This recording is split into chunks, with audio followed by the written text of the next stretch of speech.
Hello everyone, चलिए इसको group theory का कुछ रिवीजन और क्वेश्चंस है तो वो वन शॉट में मैं कराऊंगा। रांची यूनिवर्सिटी सेमेस्टर थर्ड का भी एग्ज़ाम होने वाला है और काफ़ी हेल्पफुल है आपके रांची यूनिवर्सिटी के लिए या फिर झारखंड कोई यूनिवर्सिटी है तो उसमें MJ5 का पेपर है, ग्रुप थ्योरी सब टॉपिक है। सो इसमें मैंने सिर्फ क्या किया कि सिर्फ जितना भी ग्रुप थ्योरी थ्योरम्स होते हैं वो सब थ्योरम्स को मैंने प्रूव करके लाया। ये आपका एग्ज़ाम में पूछा हुआ भी है। बहुत सारे इसमें से थ्योरम जो पहले एग्ज़ाम में पूछ चुके हैं और जो आने के चांसेस है वही सब थ्योरम को मैं यहाँ पे लाया हूँ। तो चलिए समझते हैं सॉल्यूशन। पहला थ्योरम बोलता है कि यूनिकनेस ऑफ आइडेंटिटी एलिमेंट, मतलब ये बोल रहा है कि यूनिकनेस ऑफ आइडेंटिटी एलिमेंट मतलब कि कोई भी आइडेंटिटी एलिमेंट हो यूनिक होता है कि नहीं किसी भी ग्रुप का। तो यूनिक होने के लिए मीन्स एक ही होना चाहिए। अगर आप कोई भी चीज़ है, दो सामान कोई भी लेके आ रहा है लेकिन दोनों अगर एक ही मिल जा रहा है तो यूनिक है, मतलब ऐसा क्यों एक ही है, उससे ज़्यादा कुछ नहीं हो। जैसे ताजमहल तो सब यूनिक चीज़ में आता है, इसी तरह से। तो चलिए इसको देखते हैं। इसका थ्योरम अब थ्योरम है तो इसमें थोड़ा सा आप ये डिफिनेशन अपने से याद कर लीजिए। ये ऐसा थोड़ा लिखिए बना कर कि नंबर मिले। तो the identity element of a group is unique. तो identity element of a group जो होता है यूनिक होता है। The identity element of a group is unique, इतना लिख दीजिए। इसके बाद आप क्या कीजिए कि दो आइडेंटिटी को आप लेट कीजिए और दो आइडेंटिटी को लेट करने के बाद आपको दिखा देना कि दोनों एक ही चीज़ हो रहा है। तो चलिए मान लेते हैं E and E1 be two identity element of A, मतलब कि ए का दो आइडेंटिटी एलिमेंट है। मान लीजिए कोई एक एलिमेंट है जो जी से बिलोंग कर रहा है तो उसका जो आइडेंटिटी एलिमेंट है वो ई एंड E1 हम लोग माने हैं। तो बाय डेफिनेशन तो देखिए ई ए का ये भी आइडेंटिटी है और ये भी आइडेंटिटी है। तो ए ई, अगर ए और ई को आइडेंटिटी को कोई भी ऐसा एलिमेंट में अगर आइडेंटिटी मल्टीप्लाई करते तो वही एलिमेंट मिलता है। देखिए ए और ई जब आइडेंटिटी किया तो यही आता है, फिर इससे भी करेंगे तो यही आएगा। देखिए ए और ए दोनों सेम मिल गया, मीन्स ये दोनों इक्वल होगा। अगर ये दोनों इक्वल तो ये दोनों इक्वल होगा। ये दोनों इक्वल किए बाई कैंसिलेशन लॉ से ए कट जाएगा तो आपका क्या बचेगा, A is equal to E1। Means दोनों देखिए इक्वल आया, दोनों इक्वल आया इसका मतलब क्या हो गया, यूनिक हो गया। तो ये आपका यहाँ पर प्रूफ होता है थ्योरम 1। अब थ्योरम 2 क्या बोलता है कि यूनिकनेस ऑफ इन्वर्स। इन्वर्स भी किसी भी ग्रुप में यूनिक ही है। कोई भी एलिमेंट है तो उसका इन्वर्स हमेशा यूनिक ही आता है। एक एलिमेंट का दो इन्वर्स नहीं हो सकता है। तो आप लिखिए यहाँ पे कि the inverse of every element of a group is unique, मतलब बोल रहे हैं कि the inverse of every element of a group is unique. कोई भी एलिमेंट है जी का उसका इन्वर्स यूनिक है, ये आप लिख दिए। तो आप कैसे प्रूव कीजिएगा, तो प्रूव करने के लिए आपको क्या करना पड़ेगा कि आपको सपोज करना पड़ेगा कोई भी दो इन्वर्स। मान लीजिए यहाँ पे ये तो हम जान रहे हैं कि ए लेट ए बिलोंग करे जिससे देन आइडेंटिटी उसमें जाएगा। आपको सपोज करना है कि B and C are inverse of A, लेकिन एक एलिमेंट है इसका दो इन्वर्स मैंने सपोज किया। अगर दो एलिमेंट इसका इन्वर्स है मीन्स इसको एक बार मल्टीप्लाई कर तो आइडेंटिटी देगा और इसको करेंगे तो आइडेंटिटी देगा। ऐसा हम लोग देखे हैं, आइडेंटिटी देगा। तो देखिए अब ये दोनों आइडेंटिटी इक्वल होने से ये दोनों इक्वल हो जाता है, A B is equal to A C. तो ए से ए कट जाएगा, जब ए से ए कट जाएगा तो आपका क्या आएगा, बी इज इक्वल टू सी आएगा बाई कैंसलेशन लॉस। तो ये आपका थ्योरम 2 प्रूफ होता है। थ्योरम थर्ड बोलता है कि if the inverse of an element A in a group G is inverse. देखिए ये थ्योरम है, ये थ्योरम में करा चुका हूँ कि कोई भी अगर if the inverse of an element A in a group G is inverse, इसे डिनोट करते हैं, then the inverse of A inverse is A. अगर कोई भी एलिमेंट ए का है इन जी में ए इन्वर्स है तो इसका जो इन्वर्स होगा ए होगा कि नहीं होगा यही बताना है। मतलब कि ए इन्वर्स का इन्वर्स लेने पर ए आता है कि नहीं आता, बस यही प्रूफ करना है। तो ये हम लोग बहुत सारा जगह पर देखे हैं कि इसका इन्वर्स लेने से आइडेंटिटी मिल जाता, तो यही प्रूफ करना है। जैसे मैट्रिक्स में भी लोग पढ़ता है कि ए ऐसा ऐसा इन्वर्स करने पर ए देता है। तो ये सब पढ़ चुके हैं। जैसे ट्रांसपोज में भी देखते हैं, ट्रांसपोज का ट्रांसपोज करने से फिर शायद वही मैट्रिक्स मिल जाता है। तो ये है, तो ये है। तो आप देखिए यहाँ पर डिफिनेशन बोल रहे if the inverse of element है इन a group ji inverse, means ऐसा है कि डिफिनेशन ही दिया कि ए और ए इन्वर्स, मतलब ए और A into A inverse equal to identity पर जा रहा, मीन्स ये दिया हुआ। जब ये दिया हुआ तो आप इसको लिखिए। सो इसके बाद इसमें आप क्या कीजिए कि पोस्ट मल्टीप्लाई कीजिए इससे जो जो लाना है, आइडेंटिटी है। तो आप जब इसमें कीजिएगा, इससे ए इन्वर्स का इन्वर्स से, तो पोस्ट मल्टीप्लाई इधर से होता है, इधर से, तो इससे करने पर ए इंटू ए इन्वर्स ए आ गया। ए इन्वर्स ए जो तो आइडेंटिटी होता है, आइडेंटिटी ले लिए तो सेम ही रहेगा, तो ए इंटू आइडेंटिटी यहीं आ जाता है। तो ये आपका प्रूफ होता है यहाँ से। ये थ्योरम 4 है जो मैंने प्रूफ कर दिया है। आप इसका एक बार चैनल पर जाके विजिट करके देखिएगा तो इसका प्रूफ आपको दिख जाएगा कि ये आपका प्रूफ दिख जाए। अगर नहीं बने या प्रूफ हो जाए तो आप कमेंट कीजिए यस सर बन गया। ओके, इसके बाद नेक्स्ट थ्योरम देखते हैं, 5 नंबर।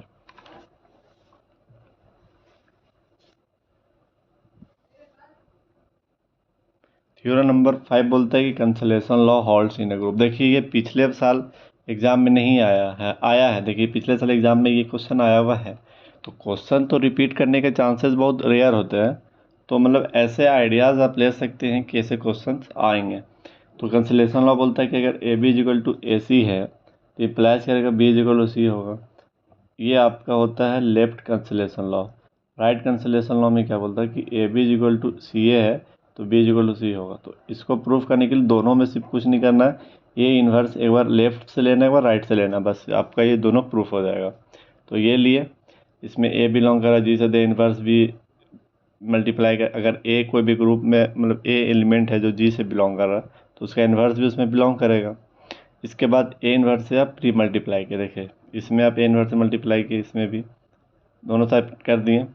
तो ए इन्वर्स के तो ए इन्वर्स से इसको सेपरेट कर लिए, ए इन्वर्स से इसको सेपरेट कर लिया। ए इन्वर्स से जो है आइडेंटिटी पे जाता है, अब B as it is, A inverse से आइडेंटिटी पे जाएगा C as it is, E into B B होगा, इंटू सी सी होगा। तो ये आपका पहला प्रूफ होता है। दूसरा प्रूफ है कैंसिलेशन लॉ में कि B A equal to C A, means इसमें अगर इसमें तो इधर से किए थे, इधर से अगर करेंगे तो इधर से करेंगे, तो इधर से किए इधर से किए, तो ये दोनों को सेपरेट किए, इसको सेपरेट किए। जब सेपरेट कर लिए तो फिर बी ई इक्वल टू सी जो होगा बी इक्वल टू सी हो जाएगा। तो ये आपका दूसरा प्रूफ होता है। तो ये आपका कैंसिलेशन लॉ था। उसके बाद आपका है थ्योरम 6 में कि the order of every element of a finite group is finite and less than और equal to the order of the group. Question बोल रहा है कि the order of every element of a finite group, मतलब कोई finite group है उसका उसका एलिमेंट है, उसका मतलब कि order of every element of finite group, कि मतलब कि कोई फाइनाइट ग्रुप है उसमें जो भी एलिमेंट है उसका order is finite and less than is equal to the order of the group.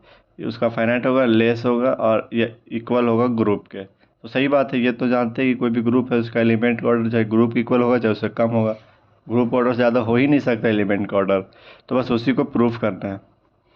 तो प्रूफ करने का काफ़ी सिंपल है कि जी एक कोई फाइनाइट ग्रुप लेना है एन ऑर्डर का, उसमें से ए बिलोंग करेगा। अगर ए बिलोंग करेगा मीन्स इसको कैसे लिख सकते, साइक्लिक ग्रुप जैसा हमेशा एक मतलब कि ऐसा एन नॉट ए वन ऐसे एन तक। अगर देखिए ए वन है तो एन तक जा रहा है, ए को एक्स्ट्रा मतलब एन प्लस वन एलिमेंट है इसमें। जब एन प्लस वन एलिमेंट है तो हम लोग नहीं कह सकते कि इसमें सभी एलिमेंट डिस्टिंक्ट होंगे, मतलब सभी अलग अलग होंगे, ऐसा तो नहीं कह सकते।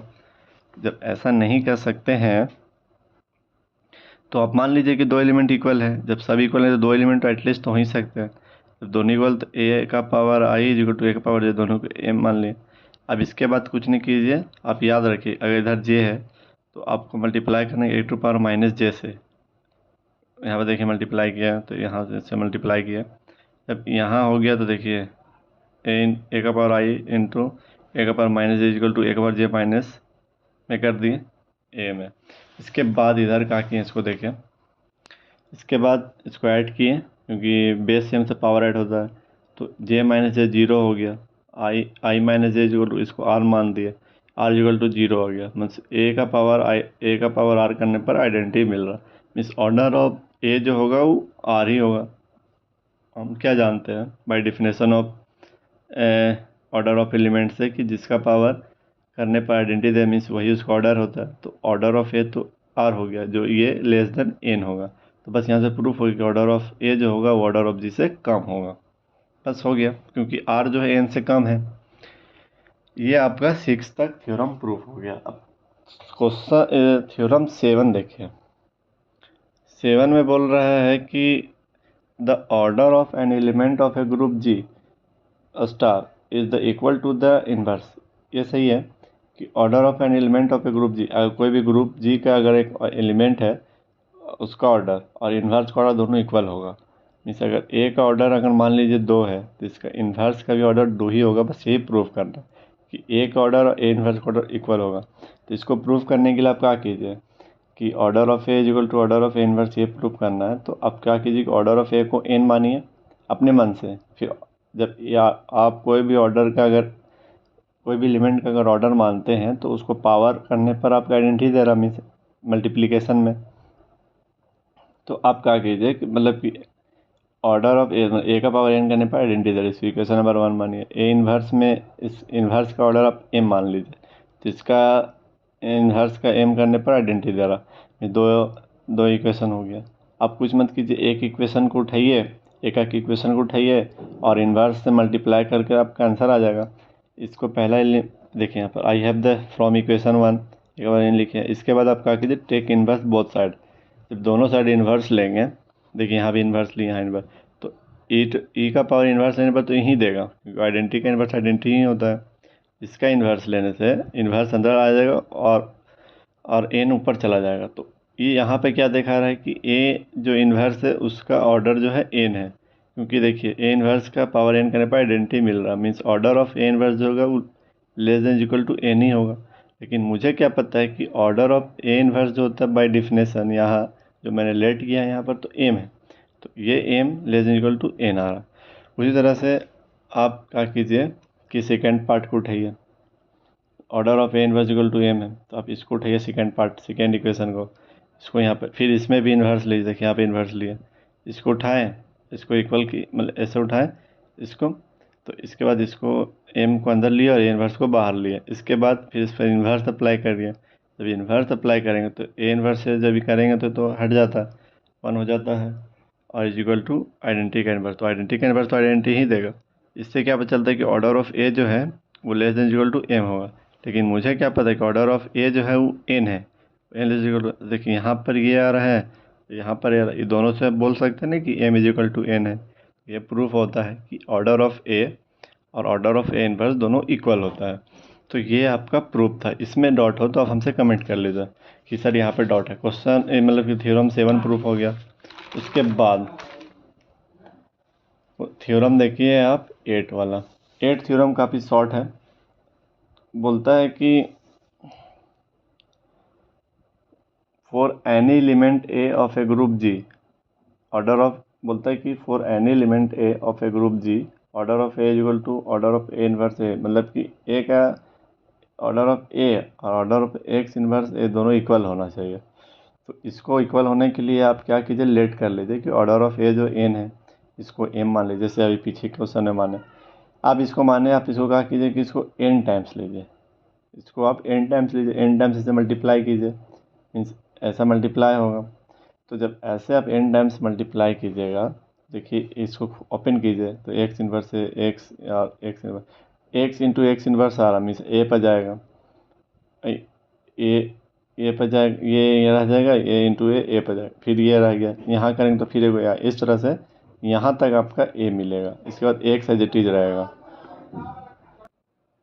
तो आपको मिल जाएगा यहाँ पे। इसके बाद देखिए एक्स इन्वर्स है ये एन टाइम्स तक मल्टीप्लाई, क्योंकि एक्स ऑर्डर एन तक लिया तो एन टाइम्स, तो ए का पावर एन हो जाएगा। तो ए का पावर एन को हमने क्या माना आइडेंटिटी, मतलब ऑर्डर है तो आइडेंटिटी पे ही जाएगा, तो ये जा रहा है आइडेंटिटी पे। एक्स इन्वर्स ई एक्स, तो एक्स इन्वर्स एक्स आइडेंटिटी हो जाएगा। तो इससे आपको क्या पता चलना, इससे आपको पता चला ये है कि जो order of X inverse A हो जाएगा वो less than equal to N ही होगा, क्योंकि ये जा रहा है आइडेंटिटी पे। तो ये आपका हो गया। तो इससे पता चलता है कि इसका ऑर्डर हम लोग क्या माने, एम माने, इसका एन, तो ये हो गया M less than equal to N, तो मतलब इक्वल हो रहा है। तो ये आपका एक प्रूफ होता है क्वेश्चन 8वां थ्योरम। उसके बाद एक और थ्योरम है। ये थ्योरम तो एग्ज़ाम में पूछा जाने वाला ही है, ऐसा ही क्वेश्चन एग्ज़ाम में आता है। थ्योरम बोलता है कि थ्योरम ऑन सब ग्रुप, थ्योरम बोलता है कि सब ग्रुप प्रूफ करना है। कोई भी एक सब ग्रुप कैसे आप प्रूफ कीजिएगा, तो सब ग्रुप प्रूफ करना है। सब ग्रुप करने के लिए थ्योरम आता है कि let a non empty subset H of a group G is subgroup of G if and only if, means बोल रहा है कि एक नॉन इम्पटी सबसेट है H of a group G का is a subgroup of जी, तभी सब group होगा इफ एंड ओनली इफ अगर इसमें क्लोजर सेट कर जाए और इसका इन्वर्स एग्जिस्ट कर जाए। तो हम कह सकते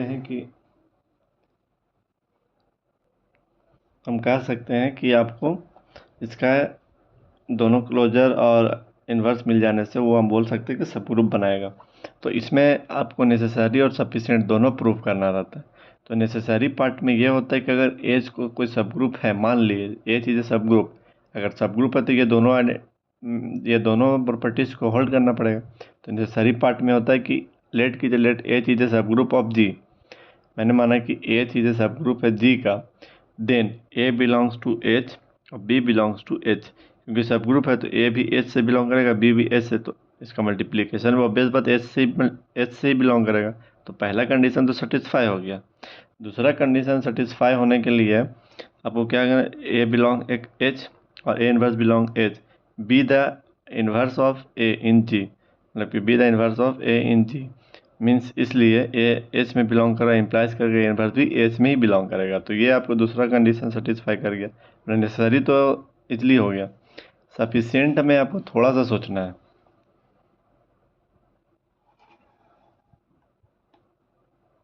सफिशिएंट के लिए आपको थोड़ा सा सोचना है, सफिशिएंट कंडीशन के लिए कि let H be a non empty subset, let H be a non empty subset of a group G such that, पहला दूसरा कंडीशन सेटिस्फाई, अगर ये एच एक नॉन इम्पटी सबसेट है ऑफ ए ग्रुप जी का सच डेट, दूसरा पहला दूसरा सेटिस्फाई है, तो we are prove that H is a subgroup. तो आपको प्रूव करना पड़ेगा एच इज सब ग्रुप। तो सब ग्रुप प्रूव करने के लिए आपको एच को ग्रुप होना पड़ेगा। तो ग्रुप का चारों प्रॉपर्टी को सेटिस्फाई करना चाहिए। अगर हमको क्या प्रूफ करना है कि H is subgroup of जी, लेकिन सब ग्रुप तभी होगा ना जब ये ग्रुप बनाएगा, क्योंकि डिफिनेशन ही यही होता है इटसेल्फ में। तो इसमें पहला है क्लोजर, क्लोजर तो हो जाएगा क्योंकि ए एच से बिलोंग कर रहा है, बी भी एच से, तो ए बी भी एच में ही जाएगा, तो क्लोजर हो गया। अब आपको एसोसिएटिव देखना है।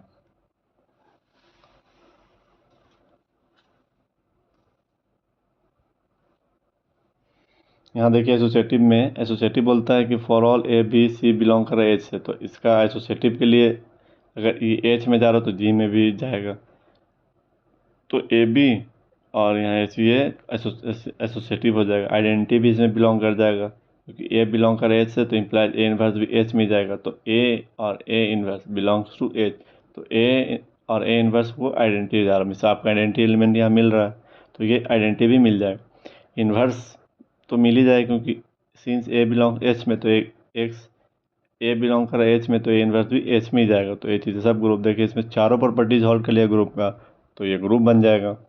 थ्योरम सेकंड बोलता है, लास्ट थ्योरम जो है, थ्योरम बोलता है कि non empty subset H of a group G is a subgroup if and only if A H में जा रहा, बी एच में जा रहा, तो ए। देखिए ये क्या किया कि ये सेकंड स्टेप टेस्ट था, सेकंड स्टेप, ये फर्स्ट स्टेप टेस्ट ऐसे लोग बोलते हैं। तो इसमें कि ए बी एच में जा रहा तो बी एच में जा रहा, तो ए बी इनवर्स भी एच में ही जाएगा। तो इसमें नेसेसरी कंडीशन है कि H be a subgroup of G and A H में जा रहा, बी एच में भी जा रहा। तो अगर ए एच में जा रहा, बी एच में जा रहा है, मतलब अगर जा रहा है मीन्स, अगर यहाँ मानिए कि अगर एच बी एच में भी है और बी इन्वर्स तो एच में जाएगा ही जाएगा, अगर बी एच में है तो उसका इन्वर्स भी एच में एग्जिस्ट करेगा। तो आप क्या समझे कि ए एच में जा रहा है और बी इन्वर्स भी एच में जा रहा है, तो मीन्स ए बी इन्वर्स भी एच में जाएगा, क्लोजर तो हो गया। तो ये आपका सेटिस्फाई कर गया। तो आप कन्वर्सली ट्रू, ये देखिए यहाँ पर तो आपका पहला प्रूफ कर गया। दूसरा कन्वर्सली प्रूफ करने के लिए आपको क्या करना पड़ा, अगर ए एच में जा रहा तो बी एच में जा रहा, तो ए बी इनवर्स भी एच में ही जाना चाहिए। तो क्लोजर के लिए क्या है कि पहला प्रॉपर्टी कि A belong H, B belong H, अगर, तो इससे आप क्या पता चला कि ए बी इनवर्स का इन्वर्स जब लेंगे तो ए बी इनवर्स भी एच में ही जाएगा, तो ये तो क्लोजर हो गया। एसोसिएटिव हो जाएगा क्योंकि ये एच चीज़ें सब ग्रुप है, सब ग्रुप है तो एसोसिएटिव तो बाय डिफ़ॉल्ट होगा। आइडेंटिटी होने के लिए ए एच में जा रहा है, ए इनवर्स भी एच में जाएगा, तो ए इनवर्स एच में जाएगा, तो ए इनवर्स आइडेंटिटी होता है, इसमें देखिए आइडेंटिटी एलिमेंट भी मिल गया।